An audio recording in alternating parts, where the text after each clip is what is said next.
Para compor esse painel, eu gostaria de chamar ela, que é fundadora da Virtuals Company, palestrante e consultora em ESG, ética e diversidade, membro da comissão de pessoas do IBGC, conselheira do Instituto Pactuar, embaixadora da iniciativa de Female Lead no Brasil e também é criadora do Female Leader. Com vocês, senhora Ângela Donadio.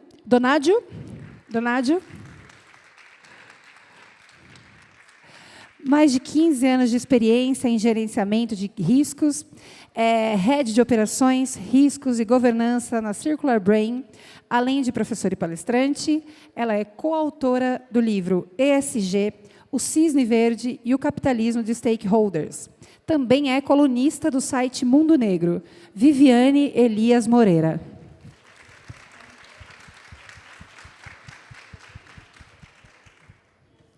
Com 40 anos de experiência em marketing, gestão de marcas e desenvolvimento de negócios, foi diretora da ESG no Banco Safra, conselheira e palestrante, mentora e investidora anjo na B2Mummy e voluntária na ONG Multiplicando Sonhos, Beatriz Galoni. Sejam muito bem-vindas. Como você vai liderar, você pode ficar à vontade na hora das perguntas, tá bom? Tá bom. Muito obrigada. Alô, muito obrigada, Denise. Boa tarde a todas e todos. É um grande prazer estar aqui com vocês hoje, prazer estar com a Vivi, prazer estar com a Bia. São pessoas que eu admiro muito e tenho certeza que muitas que estão aqui já as conhecem e sabem do trabalho delas, não apenas nos seus âmbitos, né, de atuação, mas também para promover uma maior liderança feminina no ambiente corporativo. Bom, gostaria de começar me apresentando. Minha audiodescrição.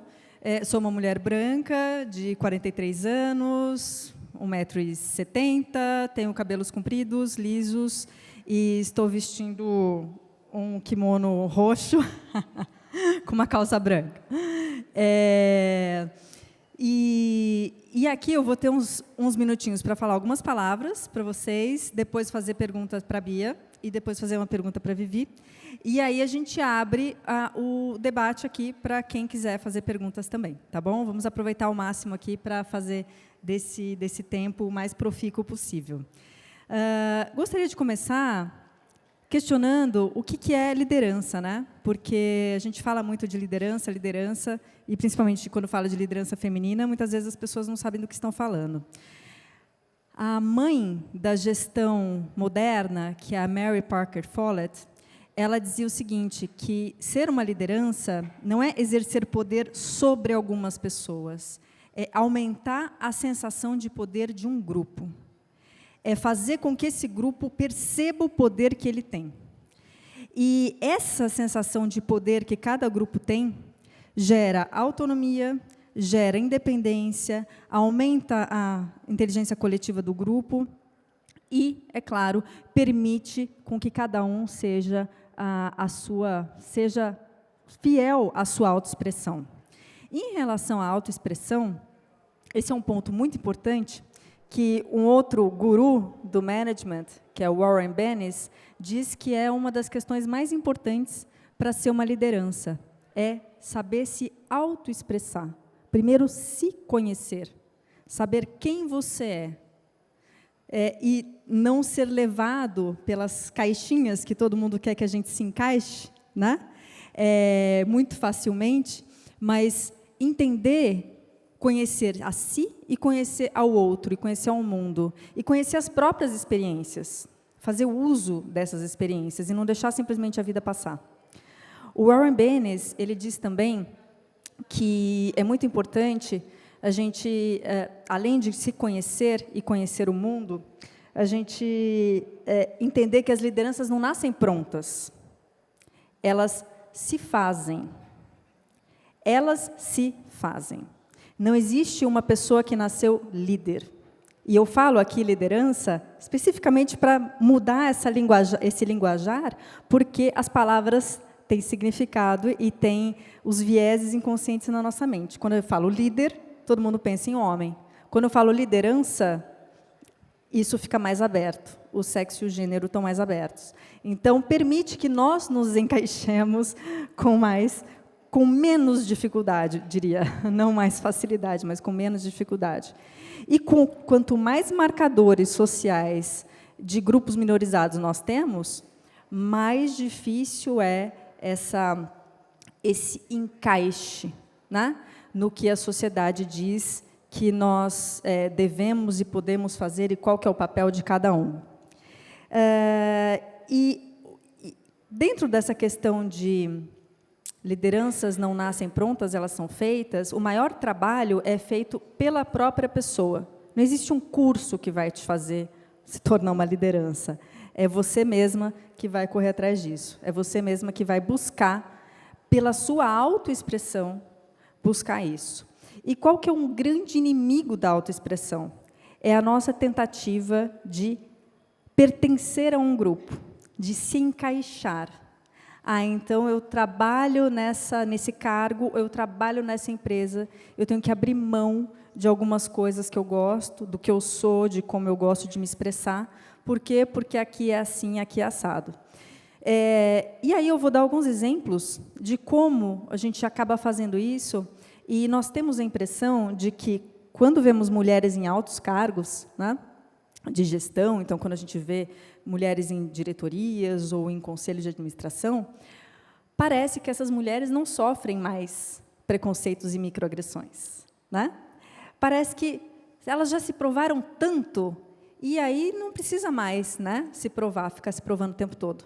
Mas, olha só, vou contar 3 historinhas de conselheiras que foram mentoradas e participaram do Fem Leader, que é o projeto que eu coordeno, e que são histórias reais. Uma delas deixou um conselho porque ela não aguentava mais ser chamada de pombinha pelos seus colegas. Uma outra, apesar de se preparar duplamente, triplamente, a gente sabe que a gente se prepara mais, por quê? Porque nós vamos ser mais questionadas, né? A despeito de se preparar mais, ela era constantemente interrompida e não conseguia terminar um raciocínio. Ela acabou saindo desse conselho depois de anos de luta, né, para estar ali. E uma terceira, eu fiz uma pesquisa com ela há quase 15 anos atrás, e certamente vocês conhecem a Cris Achê, e ela estava terminando de preencher um formulário para mim, e eu falei, Cris, vem cá. Eu pedi autorização para ela para falar o nome dela, tá? Porque antes eu não falava. Eu falei, Cris, vem cá, me fala uma coisa. Quando você deixou de ser chamada de menina nos conselhos e diretorias onde você atua? E essa pergunta, claro que era uma pergunta, não era desinteressada. Eu queria saber quando eu ia deixar de ser chamada de menina. E ela foi CEO de empresa multinacional no Brasil, no exterior e tudo mais, e já era conselheira na época. E ela me disse assim, ela parou, colocou a caneta em cima da mesa que ela estava escrevendo, olhou bem para mim e falou assim, Ângela, eu ainda sou chamada de menina. E ela tem mais de 65 anos. Então, pessoal, tudo isso para dizer que nós temos um trabalho grande para fazer conosco, individualmente, conosco coletivamente. Por quê? Porque nós temos uma ideia de que liderança é algo perfeito, é algo que não vai ter erro, é algo que vai ser, né, praticamente inatingível para nós. E realmente é muito difícil, porque a gente tem muitas microagressões aí. Tudo que eu contei que essas mulheres sofreram são microagressões, são violências cotidianas e repetidas. E 90% das violências que nós sofremos no nosso dia a dia são as microagressões. Então, você ser chamada disso uma vez ou outra na vida, tudo bem. Mas você ser chamada todo dia assim, isso acaba danificando a sua saúde física, sua saúde mental. Hoje, nós temos pesquisas que mostram o seguinte, temos a Vivi aqui, temos a Ângela aqui. Vivi, 43, Ângela, 43. Vivi e Ângela, se ambas moramos em um lugar que não tem preconceito de raça, nossos telômeros, que são uma parte de dentro do cromossomo, uma parte que é como se fosse um arremate do cromossomo. Esses telômeros representam que nós temos ambas 43 anos. Mas, se Vivi e Ângela moram em um lugar em que Vivi sofre preconceitos diários, pela cor da sua pele, pelo seu cabelo e tudo mais, Vivi não tem 43 anos pelo seu telômero. Vivi tem 50 anos. Ela perdeu 7 anos de vida pelo acúmulo das microagressões, todo santo dia. A gente está falando de saúde mental, a gente está falando de saúde física, a gente está falando de saúde da nossa sociedade. Então, por isso, um grande trabalho nosso, porque eu estou vendo aqui que a maioria é de mulheres, o grande trabalho nosso aqui, o de homens é de dar espaço às mulheres e de entender um pouco os privilégios deles. Mas da gente buscar entender que nós somos forjadas a nos sentir inadequadas em qualquer situação. E tem muita gente que ganha com isso. Uma pesquisa de, não sei se foi 99, calculou o seguinte, o impacto das torres gêmeas, o impacto da queda das torres gêmeas, não seria maior, o impacto financeiro não seria maior do que se todas as mulheres do Canadá e Estados Unidos ficassem um dia sem usar maquiagem. Tá? O que é a maquiagem? O que é o cabelo? O que é a roupa? O que é o cargo? São todos mecanismos para nos acharmos inadequadas. E se nós nos acharmos inadequadas, nós vamos sempre buscar algo mais. E sempre pagar por esse algo mais. E vamos deixar de investir esse tempo e esse dinheiro em nos conhecer, em nos autoexpressar de verdade, em buscar saber quem somos nós, quais são os nossos valores, quais são as nossas qualidades, quais são as nossas fraquezas, vulnerabilidades que todos temos, né? E aí a gente pode cair nessa cilada do pertencimento, de se encaixar. E pertencer não é se encaixar. Pertencer, tem uma frase da Brené Brown, que eu vou ler aqui para vocês. Pertencer é o desejo humano inato de fazer parte de algo maior do que nós. Por isso que a gente busca tanto isso. Porque é muito gostoso pertencer. E, como esse anseio é tão primordial, muitas vezes nós tentamos adquiri-lo nos encaixando e buscando aprovação. Só que numa sociedade que sempre diz, mas você está com salto muito alto. Não, mas você está de tênis? Não, mas e seu cabelo? Não, mas está muito magra, está muito gorda. Mas... Quer dizer, você está sempre inadequada. Então, você nunca vai pertencer. Certo? E aí, ela diz assim, como o verdadeiro pertencimento só acontece quando apresentamos o nosso eu autêntico e imperfeito ao mundo, nosso sentimento de pertencimento nunca pode ser maior do que nosso nível de autoaceitação. Nosso pertencimento nunca pode ser maior do que nosso senso de autoaceitação. Então, nós temos um grande trabalho aqui, umas com as outras, quando vier uma vontade de falar, nossa, mas essa roupa está colorida demais. Que legal, veio de tênis, que legal, ela está confortável. Né? É um papel que a gente tem que fazer entre nós, confortável. Né? É um papel que a gente tem que fazer entre nós, conosco e com cada uma de nós, para que a gente consiga sair disso, gente. Falei de microagressões, falei de pertencimento, falei de liderança. Como é que a gente sai disso? E já estou acabando para passar para as minhas maravilhosas colegas mulheres aqui. Tem uma conselheira da Fortune 500 que ela diz o seguinte, quando você tem uma mulher no conselho, a sensação é de hipervisibilidade ou invisibilidade. O tempo todo você está ali, sob enfoque, ou as pessoas estão fingindo que não te veem. Uma conselheira que eu entrevistei há muitos anos atrás, ela dizia que ela passava perfume masculino para ir para as reuniões de conselho. Olha a tentativa de fit, se encaixar, eu quero sumir como mulher, certo? E aí, essa entrevista, essa conselheira da Fortune 500, ela diz, o estágio com 2 mulheres é o estágio da conspiração. Se uma vai para o banheiro junta com a outra, elas já estão tramando alguma coisa, se sentam separadas na mesa, é porque brigaram. O estágio com 3 mulheres no conselho, ninguém fala mais nisso. Não tem mais esse tipo de brincadeira. As pessoas, os membros do grupo homogêneo, que é de homens brancos, passam a ver as mulheres, brancas ou pretas, como membras do conselho, como iguais. E aí, sim, eles passam a escutá-las como iguais, porque ouvir é diferente de escutar. Escutar é um ato de reflexão, né? E, por falar em escuta, queria passar aqui primeiro para a Bia, depois para a Vivi. Bia, sobre escuta, você tem um longo histórico na área do mercado financeiro e longo histórico também em mentorias, né?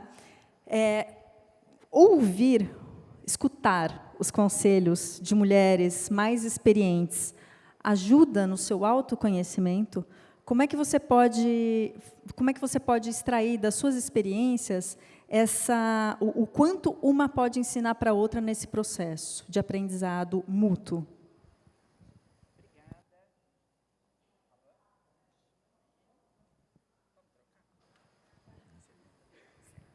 Bom, boa tarde, pessoal. Então, eu sou a Bia, eu sou morena, estou de roupa preta, com uma camisa bem colorida, que acho que chamou a atenção. Bem colorida. Enfim, tenho pele branca, tenho 61 anos. E essa sou eu. Respondendo um pouco, eu acho que a mentoria tem um papel extremamente importante da gente ajudar as outras mulheres a se valorizarem e a se perceberem. Eu acho que é um pouco o ponto que você falou. A gente tem que saber o valor da gente. A gente tem que reconhecer os nossos pontos fortes e, inclusive, reconhecer as nossas fraquezas. E aquelas que são importantes para você crescer na sua carreira, para você se desenvolver, você pode ir lá e se desenvolver. Seja um curso, né? Vim fazer aqui o curso da FIA de Stakeholders, porque eu não entendia nada de ESG e estava com um desafio de ESG. Então, você vai aprender sobre alguma coisa técnica, algum conhecimento, ou você vai aprender, ler, estudar também sobre autoconhecimento. Então, o autoconhecimento é importante. Às vezes, ter uma mentoria te ajuda neste processo, porque às vezes é muito difícil a gente se autodiagnosticar. É um pouco assim, né? Mentor não é psicólogo, mas mentor te ajuda a perceber. A gente, através das perguntas, através de algumas dicas, você faz com que a pessoa consiga se reconhecer. Só que mentoria sozinha não faz ninguém virar líder, né? E também não é só a competência e o conhecimento das pessoas que fazem elas se tornarem líderes, né? As pessoas não nascem líderes, elas se transformam, mas não é só pelo conhecimento, não é pela faculdade, não é pela melhor universidade, melhor lugar. É também pela atitude, né? E como a gente se apresenta frente às dificuldades. Então, quando a gente se autopropõe a enfrentar os desafios e entrar numa sala de reunião onde tem 8 homens e você é a 9ª mulher, e você está lá, com certeza, eu sempre tive que me preparar muito mais do que todos os homens que estavam naquela sala. Quando eu comecei a trabalhar em banco, porque minha carreira antes foi mais fácil, eu estava em marketing, empresas de consumo, era mais fácil. Marketing tem muita mulher, e a gente vai subindo e tal. Quando eu fui para o mercado financeiro, é muito mais complexo mesmo em marketing, e ESG mais ainda, porque eu tinha que estar falando com líderes, né, com a tesouraria, eu tinha que estar falando com a asset, eu tinha que estar falando com a área de crédito, temas que eu desconhecia. Então, eu tinha que aprender sobre os temas para me impor e ser ouvida. E conseguir ter a liderança. E eu estava trabalhando num tema, ESG, que é cultura. E se eu não tivesse esta liderança, eu não conseguiria implementar esta mudança de cultura, né? Então, a gente tem que, muitas vezes, ir contra o nosso próprio maneira de ser, e eu sou, às vezes, muito a boazinha, a que entende tudo, a que, né, ajuda. Então, e, às vezes, tenho que ser uma posição mais masculina, né? Não cheguei a passar o perfume masculino, mas de uma posição mais agressiva para me impor na reunião, porque senão é o que ela falou. Você está numa sala com muitos homens, não no conselho, eu estava no caso de uma diretoria, e você tem que se impor ali naquele pedaço, né? Agora, o que a gente pode fazer, o que a organização pode fazer para evitar isso? Não adianta ser só o ser humaninho aqui, a mulher buscando o seu espaço. A empresa onde a gente trabalha, onde a gente é conselheira, tem que fazer a sua parte também, né? Ela tem que fazer um trabalho de conscientização dos homens, que são a maioria, né? Em trabalhos de desenvolvimento, em reuniões de coaching comum, etc., para que o viés inconsciente diminua. Eu não vou dizer que ele vai deixar de existir, mas para que ele possa diminuir. Outro dia, lendo uma pesquisa, agora você tem uma memória ótima para todos os conteúdos que você leu, eu não lembro exatamente qual que era, mas era o The Glass Broken. E que a gente viu? Que as mulheres, quando são avaliadas pelos homens, os homens as avaliam sempre pelo lado emocional, pelos soft skills, né? Ah, não, porque ela é boa líder, porque ela sabe dominar isso, mas não avalia pelos hard skills, pelas entregas e etc., né? Ou avaliam mal os hard skills. Não, mas você devia ter feito mais, né? Você não foi tão boa nisso daqui. Em compensação, os homens são automaticamente bem avaliados no hard skills. Então, até isso, quer dizer, se o RH, o pessoal de desenvolvimento de pessoas, começar a dar instruções e instruir melhor a liderança em como elas devem fazer uma avaliação de desempenho, legal. Se instituir uma avaliação 360 graus, onde a tua avaliação não depende só da avaliação do seu chefe, ela depende do feedback de mais pessoas, novamente, você consegue começar a mexer nisso. Se na hora de escolher profissionais para subirem numa organização ou para serem contratadas, você fizer a contratação às cegas, né? Ou você colocar cotas e objetivos, bom, eu quero ver aqui 2 mulheres negras, 2 gays, 2 isso, e você colocar isso e deixar isso cego, você consegue provavelmente achar pessoas que se sobressaem, independente da sua maneira de ser, independente da cor da pele, independente de quem eu amo ou não amo, não importa, né? Não importa a minha opção sexual. Então, tudo isso eu acho que são coisas. Agora, vai demorar algum tempo. Infelizmente, eu não vejo essa mudança acontecendo nas organizações, talvez ainda nesta geração. Por quê? Porque são os jovens, pessoas jovens, que agora sim nasceram vendo este problema, nasceram reconhecendo este problema, que vão estar liderando no futuro, né? São as pessoas jovens que vão estar liderando, inclusive as maiores fortunas, vão estar liderando as empresas e etc., daqui a 20 anos. Eles sim vão ter um respeito maior por mulheres, respeito maior pela LGBT+, blá, blá. Então, vai haver um respeito maior pelo ser humano, porque todos nós somos seres humanos, todos nós somos pessoas, e o que importa são as pessoas, não importa se a gente é homem, mulher, ou raça, nem nada disso. Falei muito, né? Desculpa. Imagina. Obrigada, Bia. Obrigada. Pegando esse gancho que você falou, acho que vai demorar muito, né? A sociedade, a gente vê que a sociedade caminha de forma pendular. Avança um pouquinho, retrocede. Avança um pouquinho, retrocede. Nós vimos nos últimos anos muitos avanços, o que pareceu ser muitos avanços em relação à temática da diversidade. E a minha pergunta, Vivi, Agora, aparentemente, estamos vendo retrocessos. Você acredita nisso? E se sim, por quê?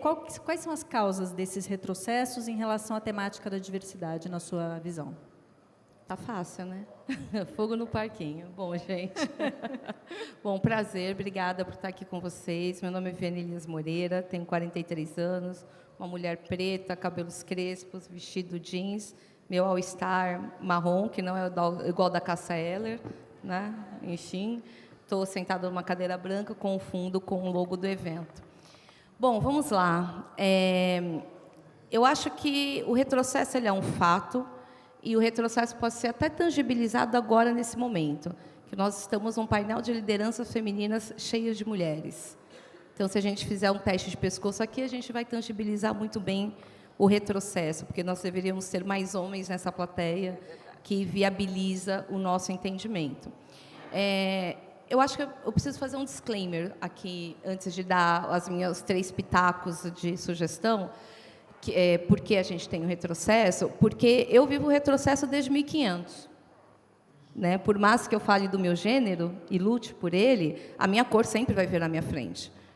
Eu moro num país que, se eu falar de liderança ou de líder, não é a primeira visão que vem, não é a minha. Não é uma mulher de cabelo crespo de all-star no palco, não é uma mulher de vestido jeans que efetivamente veio essa manhã fazendo reunião de conselho num táxi ao lado de uma outra mulher preta, líder da Coca-Cola, preta maravilhosa, Ritinha, que está ali de trans. E viemos discutindo de estratégia. Então, o meu retrocesso ele veio no navio, lá do passado, de uma história que eu tenho que contar o tempo inteiro para falar que falar de racismo não é mimimi. Falar de racismo é uma questão de correção necessária para esse país. Um outro ponto que a gente tem que pensar, e aí já te dando a resposta, que é o fogo no parquinho, se a gente parar para pensar de 2000, advento de George Floyd, aonde muitas vezes não me consideravam nem mulher, a gente vai começar a entender de onde começou os retrocessos. E aí eu vou tentar, nesses 8 minutos que eu tenho, fazer uma short list de 3 pontos que eu acho super importantes. Primeiro, mulheres lembram de outras mulheres?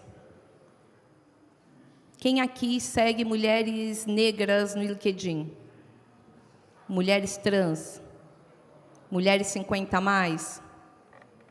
Se eu falar um nome de uma mulher negra líder de vocês, eu vou conseguir trazer um nome diferente ou 3, 4, 5?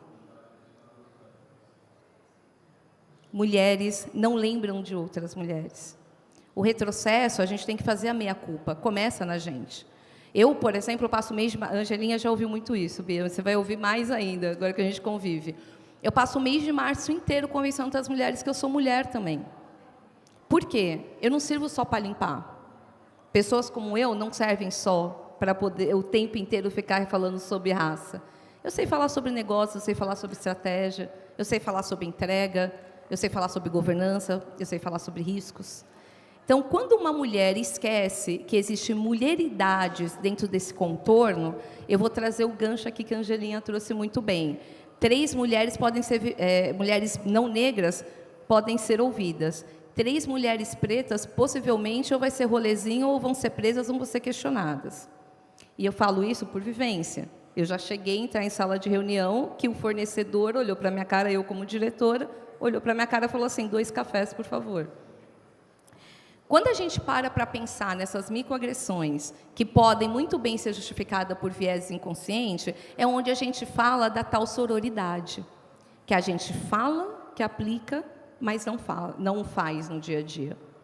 Essa sororidade feminina, que é a nossa meia-culpa que a gente tem que fazer, é entender que mulheres não negras não têm sororidade, mulheres trans não têm sororidade. Nós temos dororidades. Mulheres pretas, mulheres trans, mulheres periféricas, aquela mulher preta que é quase da família, ela se une na dor. Ela não se une no acolhimento. Por isso que existem tantos grupos de mulheres negras, como Conselheira 101, como o próprio Pactuar, e de mulheres negras se apoiando na viabilidade de caminho. Então, acho que isso é um grande ponto de retrocesso quando a gente fala de gênero e raça. Um outro ponto de retrocesso muito ligado aos nossos CNPJs é que a gente normalizou frase de efeito. A gente pega a Simone de Beauvoir, sem conhecer a história, viu? Depois vocês pesquisam a história da Simone, que vocês vão ver que não é tão legal quanto a gente imagina. Mas a gente normaliza a frase de Instagram. A gente não aplica a ação em cima dela.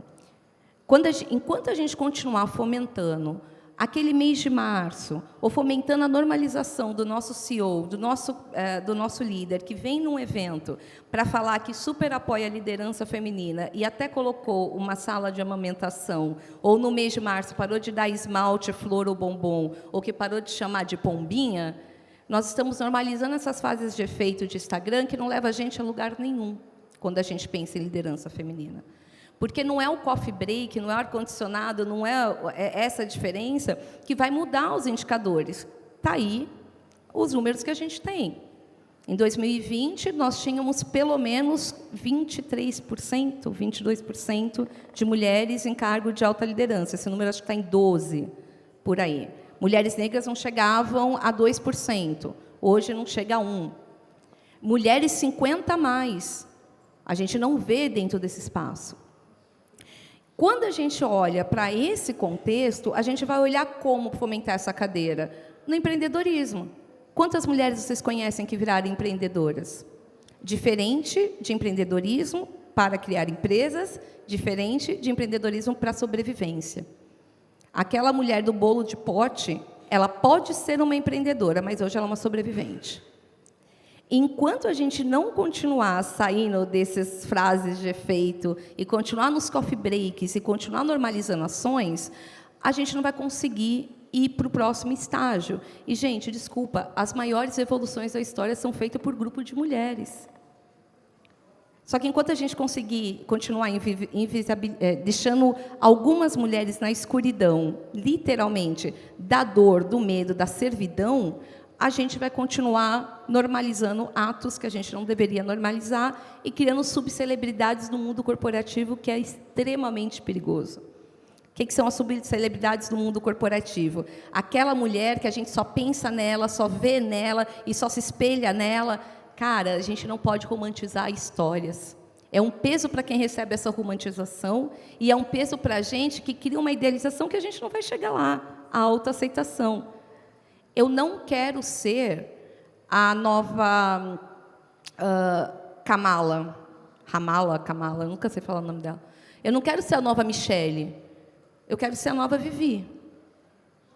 A Vivi que vai inspirar histórias que podem criar novas Bias, novas Ângelas e tantas outras novas que a gente precisa ter. E, para isso, a gente precisa aceitar as nossas vulnerabilidades. Por último, o retrocesso vem de uma coisa chamada privilégio. E aí, eu volto para um espaço. O espaço lá do Condado, da Baleia, do beach tênis, dos Enzos, do Faria Limer, do Condado, do Chopp Meu, né? Quando a gente chega naquele espaço de tomada de decisão e de caneta, você acha que é nessa hora, bem nessa hora, que é o meu filho que vai ocupar aquele conselho, eu vou abrir mão para ter uma Bia? Eu vou abrir mão para ter uma Ângela? Eu vou ter mão para ter uma Vivi? Que vai me fazer sair daquela zona de conforto, porque a Vivi sempre me serviu, ela era quase da família, e agora está discutindo gestão de risco comigo. Ela está falando de EBITDA, está falando de ROI, ela está falando inglês. Enquanto a gente não entender que, para ter equidade, gênero e raça, a gente tem que falar sobre abrir mão de privilégios para ter uma equidade, o retrocesso ele vai ficar. E esse privilégio hoje é definido em algumas coisas. Exemplo, eu não quero mulheres aqui porque, nossa, ela está de TPM, você sabe que mulher em TPM não dá. Eu até possibilitei que veio uma mulher, mas ela aguentou aqui só 8 meses e desistiu. Pombinha foi embora, gente. Não sei por que a Pombinha foi. Que horror. Normalizar a ausência de privilégio passa por a questão de todo mundo que está aqui. Eu estou vendo muito mais mulheres não negras. Imagino mulheres mais, um número maior de mulheres cis, mulheres héteros. Eu, Viviane, como mulher hétero, Até que ponto eu estou viabilizando, abrir mão dos meus acessos, que pessoas pretas não têm privilégios, têm acessos. Até que ponto eu estou aberta a abrir mão dos meus acessos em prol de uma mulher trans? Até que ponto uma mulher não negra está a ponto de abrir mão dos seus privilégios para uma mulher com uma deficiência, para uma mulher 50 a mais? E, por fim, a gente não pode delegar para essa geração que eu estou cabia, a gente não vai ver, não. É o plantador de tâmara, né? A gente planta a tâmara, mas a gente não vai comer, não vai comê-la. Essa geração, agora, enquanto a gente delegar esse ponto para elas, a gente vai continuar normalizando esses 3 primeiros toques que eu acabei de dar. E eu vou falar por quê. A geração tomadora de decisão que vai mudar o mundo, ela não está na margem, ela está no centro. Ela não está na região periférica, ela não está na massa, ela está no centro. E esse centro não está a fim de abrir mão do privilégio dela, porque agora a gente tem uma rede social que a gente precisa mostrar que a gente é muito bom. Eu não quero abrir mão do meu privilégio de ir lá no Instagram e fazer a minha selfie em Nova York, comendo meu donuts, num evento confortavelmente de uma ONU, o que seja, sabendo muito bem que meu pai e minha mãe lutaram dentro de uma meritocracia falha que a gente tem nesse país. Portanto, se vocês querem ouvir de verdade a geração que vai fazer a mudança, vai ouvir a geração Z da margem. Porque essas mulheres lá da quebrada, da periferia, quilombolas, que estão lá, elas não estão preocupadas em ser líder, não quero ser líder, né? A discussão agora da geração Z, quero ser líder, não quero ser líder, enfim. Elas não estão preocupadas em ser líder, não, elas estão preocupadas em ter um trampo. Elas estão preocupadas em ter dinheiro para pagar o aluguel do fomento que a gente pode fazer dentro de mulheres. É isso que elas estão preocupadas. E elas vão adorar em ser ouvidas pelo centro. E aí, quando a gente, sim, tiver uma juventude do centro ouvindo as margens, aí a gente vai ter essa revolução que a gente quer pela geração Z. Porque, senão, a gente vai continuar perpetuando esses erros o tempo inteiro. Porque quem não é visto não é lembrado. A revolução é nossa. Basta a gente saber como a gente vai se organizar para fazer juntas. Acho que é isso. Obrigada, querida.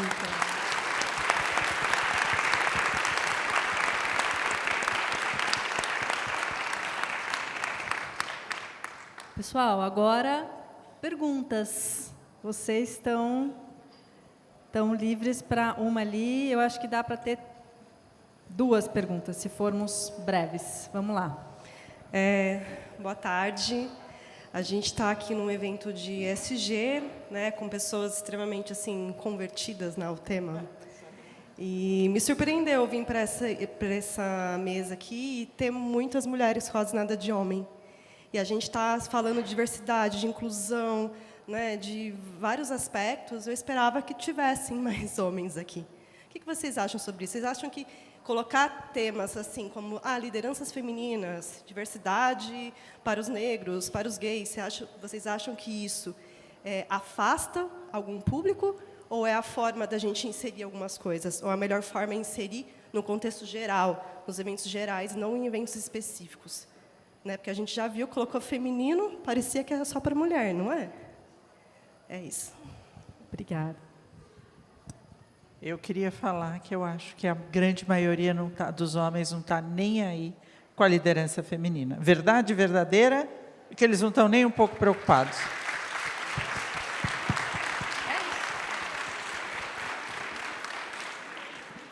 E vou completar aqui. Não adianta a gente disfarçar o título do painel. A gente tem que agir. O dia que esses homens entenderem que a gente está falando das filhas deles, das mães deles, das mulheres deles, talvez eles comecem a entender o impacto importante de estar aqui. Enquanto eu não tiver, eu estou cabia. A verdade é essa. E aí a gente pode mexer num lugar que chama deles, que é super sensível de homem, que chama bolso. E, gente, estou falando de homens, mas não são só os homens, não.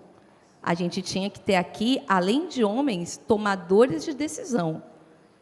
CEOs, presidentes, o poder da BIC tinha que estar aqui. E esses caras, sabe onde eles estão agora? Discutindo os nossos futuros em Dubai. A gente pode mexer no bolso. Aí talvez comecem a ouvir a gente de alguma maneira. Eu concordo com as duas. E fiz uma apresentação recente para uma grande instituição multilateral, que era para todos os diretores da instituição, sobre diversidade de gênero específica, porque, enfim, muitos países diferentes, e deveriam participar 26 diretores. Desses 26, 23 homens e 3 mulheres. Foram praticamente todas as mulheres, e os homens mandaram suas suplentes. Então, pessoal, é um exemplo disso, né? Como não é um tema entendido como sendo um tema para os homens. E, enfim, a gente ainda tem muita conscientização para fazer, mas o poder nunca foi dado de graça por ninguém. Então, historicamente, ele sempre foi ganhado depois de muita luta. Então, acho que é isso, a gente refletir as nossas lutas. Lá no fundo. Tem uma lá e outra aqui. Vai, já está com o microfone aqui. Boa tarde, tudo bem, meninas? Mulheres, por favor, obrigada. Meninas é só até 18, depois de 18 anos a gente é mulher. Correto. Meu nome é Roseli, uso óculos, sou uma mulher parda, cabelo curto, estou vestida de preto. Sou mulher 50+, pré-aposentada, depois de 30 anos de serviço público. E advogada, recentemente, ingressando no mercado de trabalho de ESG. O que eu mais ouço constantemente nesses 2 últimos meses que me aposentei. Para que você vai para o mercado de trabalho, sendo que você já está com uma vida extremamente confortável? Ouvi a mesma coisa. Tá? Lhe sobra agora cuidar dos netos. Não me sobra. Então, só para contribuir. A mesa é excelente, mas eu só gostaria de fazer uma observação. Quando a minha colega destaca assim, nossa, mas a gente só tem mulheres, pouquíssimos homens. Por um outro lado, a gente deveria olhar que na programação, simultaneamente a essa mesa, tem uma mesa de mercado financeiro, que acaba tendo um grupo muito mais predominante masculino do que feminino. Então, é só essa observação que eu gostaria de contribuir. Um abraço. Muito obrigada. Excelente. Excelente Bom observação. Amiga, eu adorei seu ponto, mas eu preciso, com todo respeito, discordar de um ponto. Sabe por quê? Porque se a gente precisa de homem para fazer revolução, eles não estariam sentados lá, independente do tema, eles estariam sentados aqui. O nome disso é intencionalidade. Não é uma curadoria de um evento que vai conseguir tirar a intencionalidade, até porque eu vou pedir para que os homens que estejam aqui levantem, por favor. É deles que a gente está falando, da intencionalidade deles. Uma salva de palmas para eles que estão aqui.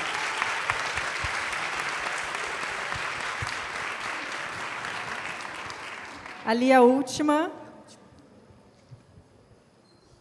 E aí, vamos para encerrar. Vai. Bom, meu nome é Rebeca, eu sou coordenadora de uma OSC, que ela é totalmente liderada por mulheres. Então, a minha gerente, nós somos em 6 coordenadoras, e nós começamos recentemente a fazer uma análise sobre a convenção CLT, né? E a gente viu o quanto aquilo é equivocado, porque a gente só pode aceitar atestado médico de filho até 6 anos de idade. E aquilo é ridículo. Então, a gente montou, por sermos mulheres, por sermos mães, a gente montou aquilo que seria permitido internamente, dentro do nosso regulamento. E aí a gente começa a ver que existem coisas que são enraizadas na lei. Como é que você faz uma criança de 10 anos entrar num Uber e vai lá no médico sozinho? Como é que você não aceita atestado da escola do seu funcionário porque ele precisou ir na reunião de escola do filho dele? Então, assim, são questões de base que eu acredito que seriam importantes a gente começar a pensar. E quando a gente chega no lugar da liderança, a gente tem que olhar para isso, porque é nesse lugar que a gente vai dando espaço para que as nossas mulheres também vão crescendo dentro da nossa instituição. Então, eu queria só trazer isso e queria fazer uma pergunta rápida sobre a questão da violência. E eu queria que vocês pudessem falar um pouquinho sobre essa violência que a gente vive. Eu vou falar assédio, a violência do assédio. Porque quando a gente fala do cafezinho, a gente está falando do assédio e, às vezes, do assédio sexual. E como que a gente pode proporcionar proteção para as nossas mulheres. É isso. Obrigada. Eu, só em relação a esse seu primeiro ponto, o que eu coloco? Essa é uma violência institucional, é uma violência que está no ordenamento jurídico. É uma violência institucionalizada. Até o ano passado, as mulheres precisavam, para fazer uma cirurgia para não serem mais férteis, uma laqueadura, obrigada, uma laqueadura, elas precisavam da autorização dos seus cônjuges. E para tirar o DIU também. Agora, homens, para fazer a cirurgia, vasectomia, não precisam de autorização das suas esposas. Então, a gente tem, na nossa legislação, até 2005, o estupro, o estupro era considerado, se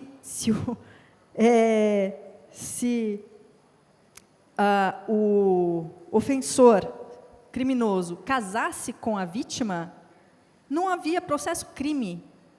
Até 2005, se o estuprador casasse com a vítima, não havia processo crime. Por quê? Porque, institucionalmente, o nosso Estado brasileiro, desde lá de trás, desde as ordenações filipinas, disse o seguinte: mulheres são propriedade dos seus pais ou dos seus maridos. Se o pai deixou que o estuprador casasse, é porque a propriedade dele está segura agora. Não teve violação nenhuma. É a propriedade dele. Então, a gente continua com outras violências institucionais, provocadas pelo nosso Estado. Muitas. Temos também violências institucionais, organizacionais das nossas organizações, que pedem que não aceitam um atestado para uma criança de 7, 8, 9. Por quê? Porque ela está com febre, ela pode ir para o médico sozinha, né? Teve até um vídeo desse de um médico falando: por que você quer um atestado? Porque seu filho pode ficar sozinho em casa. Um médico, não sei se vocês viram, né? Virou manchete aí. Então, eu acho, para finalizar aqui, sobre o meu ponto, mas aí tenho das duas, nós fomos ensinadas, e isso passamos de mães para filhas, quando sofremos uma violência, fique quieta. Quando sofremos uma violência, foi você que causou. Foi por conta dessa inadequação. Foi por conta dessa, né? Então, a gente já pensa que a culpa é nossa, que foi a gente que provocou, deu bola, não sei o quê, e a sociedade fala isso e repete. Então, acho que é muito importante, dentro do que nós podemos fazer, além de lutar por um judiciário, por um legislativo e um executivo que nos represente de fato, mas entender que nós devemos falar. Nós devemos falar. Se tem alguém que está no metrô fazendo algo que nos... Grite, que essa pessoa muito provavelmente não vai fazer de novo. Por quê? Porque os assediadores, aquelas pessoas que são violentas, elas muitas vezes elas se aproveitam do nosso silêncio para continuarem perpetrando a violência. Algumas pode ser que não entendam algumas coisas como violência. Mas aí você fala: pô, você falaria isso para o seu colega? Não, né? Então, não fale para mim. Porque, né? Você não falaria sobre o cabelo do seu colega, sobre a roupa do seu colega, não sei o quê. Você não fala sobre o meu corpo, meu cabelo e tal. Então, eu acho que é isso. São as mudanças que nós podemos fazer dentro de um sistema patriarcal, heteronormativo, racista, machista, misógino e tudo mais. Olha, eu acho que a CLT, ela tem todo o seu suporte legal, mas existe um suporte chamado moral.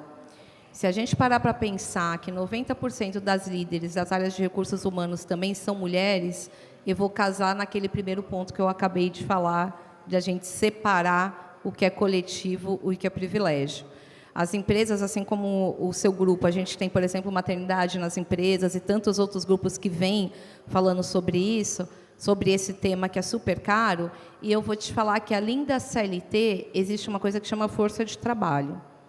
Se mulheres não se sujeitarem a trabalhar em empresas que ela não pode levar o filho de 10 anos ao médico, a gente está perdendo talento. Perder talento dói no bolso, e doer no bolso, já falei que é um órgão sensível dos homens. Então, quando a gente está falando de moral, a gente pode ser questionada de algumas coisas. Agora, essa lei não é só para mulheres, essa lei também é para homens. Então, a gente também tem que normalizar a questão da paternidade como obrigatoriedade nos relacionamentos que a gente tem, independente se essa paternidade seja de 2 mulheres, 2 maternidades, se a mulher é lésbica, se não é. Eu já vi empresas concedendo auxílio PET para pais de PET. Então, uma coisa é a moda, outra coisa é a vivência. Eu te digo que o coletivo, a construção do coletivo e do imaginário, ele precisa passar por várias discussões que vão muito antes da CLT. E a CLT só vai mudar se a gente souber em quem votar. E aí, independente do processo que a gente vai tomar, e aqui não é uma discussão política, é uma discussão moral, enquanto a gente não aprender em votar em mulheres, votar em diversidade, a gente fica emocionado com o que acontece em outros países, mas não tem ação nenhuma no nosso. E aí a gente só fica falando dos problemas da CLT sem caminhar para frente. Sem comentários, eu acho. Eu acho que vocês falaram tudo. Eu acho que realmente muita coisa precisa mudar para que a gente possa, enfim, mudar essa realidade toda. Mas concordo plenamente. A gente tem que berrar, a gente tem que falar, a gente tem que se indignar, né, para conseguir fazer as coisas. Se a gente ficar quieta e deixar as coisas correrem, a gente não vai crescer na carreira, a gente não vai virar líder, a gente não vai virar uma pessoa, seja líder, a liderança pode não estar só nas empresas, né? Liderança de uma comunidade, liderança em qualquer forma.